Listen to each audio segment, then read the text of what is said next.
Hi, good morning. Welcome to my Wednesday devotional. It is November. Woohoo! Almost done with 2023 and getting cold too. Of course, right now it's a little bit warm where I'm at, but it will be getting very cold. The leaves are falling. As we were driving through on our way to go to a few places and run some errands, the leaves were falling like magic. It was just so beautiful.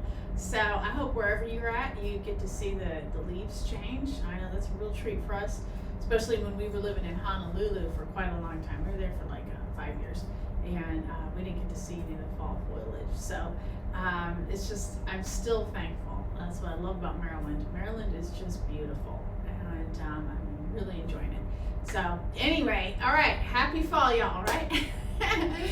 Okay, so let's get started. We are still on Esther chapter 4. We're getting towards the end of that one. So we're going to go over last week, which is very important, and then we're going to go to the next very important line. This is kind of the plot twist, change, going through all these different things.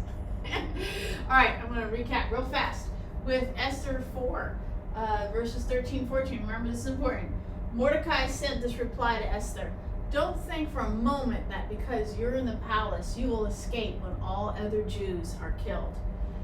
Verse 14, if you keep quiet at a time like this, deliverance and relief for the Jews will arise from some other place, but you and your relatives will die.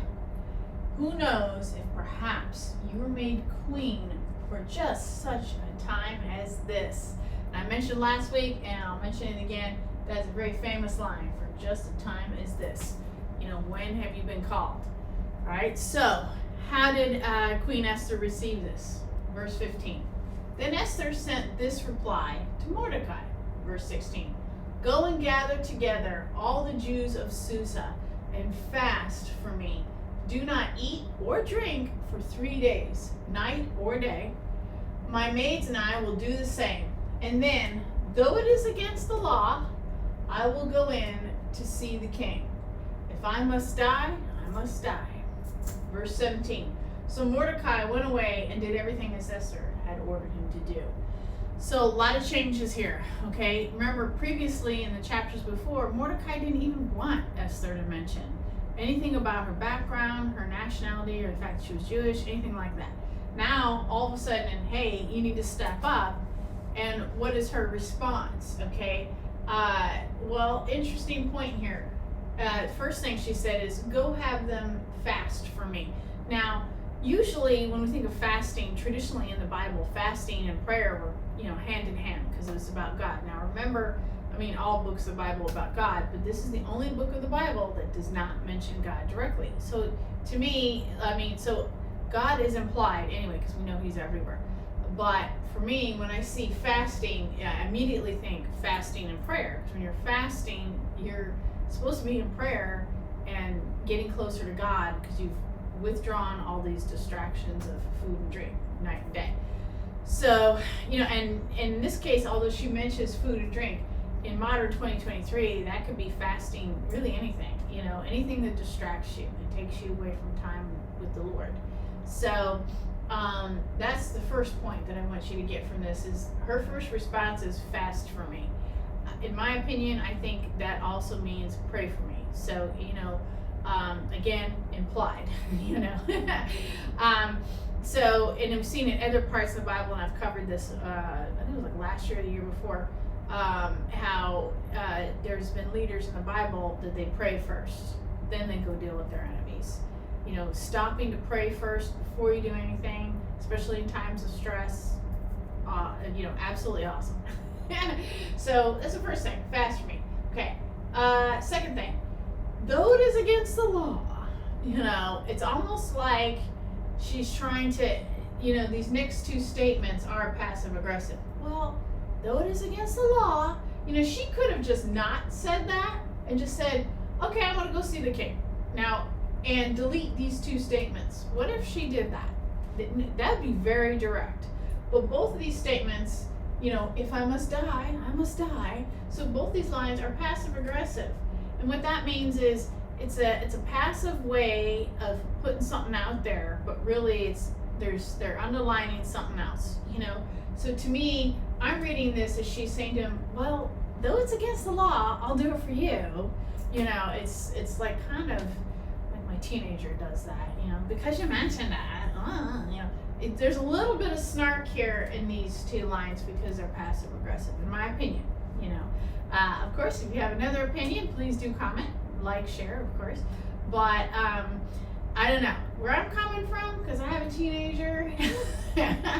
You know, I look at this and those two statements are definitely passive aggressive. Well, if I must die, I must die. Oh well.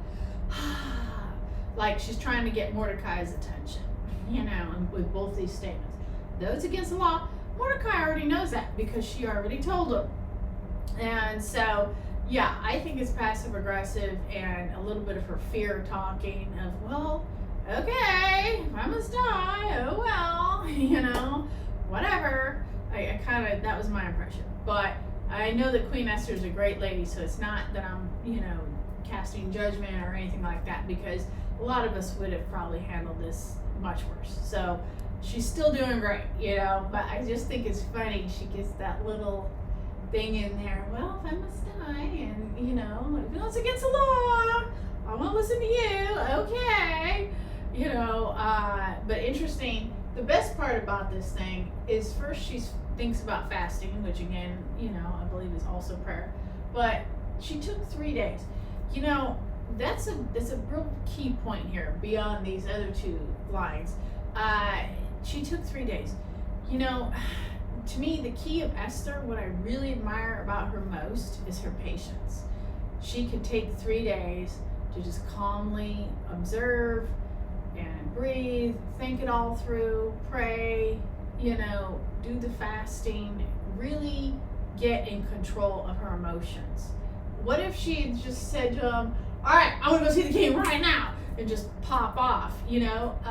The king probably would have been like, I ain't reaching out my scepter to this crazy woman, get her out of here. It's against the law, and she's also going to be dead too. So, bam, bam, bam, right? Instead, she's like, I'm going to take 3 days, I'm going to get control, I'm going to breathe, you know, maybe she's putting her affairs in order, you know, she might have been like, you know. So I don't want to blame her for doing these passive aggressive statements. I think that was just her human way of popping off a little bit to Mordecai, but really the bigger picture is that she took 3 days to really think things through. And that is real important when you're in leadership. You really need to be calm and not just, you know, pop off. Really watch your words and take a few days to think about everything and let things kind of cool down before you respond so that you can be in control. That's the key thing here, you know. So in my opinion, it's something that's always stood out to me about Esther. She took 3 days. She's building her patience, but it's also, that is a fruit.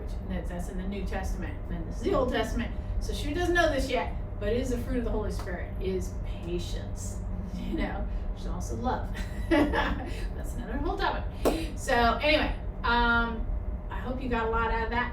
And I hope that when you go out throughout your week that you think about that, you know, what are you developing in your fruit of self-control and patience, you know, and how to love one another by, let's just kind of breathe this out, but solve the problem in a calm, loving, Christ-like manner. So anyway, all right, I know this video going long, so I'm gonna let you guys go. I hope you guys are having a great day. All right, thanks for watching. Bye-bye.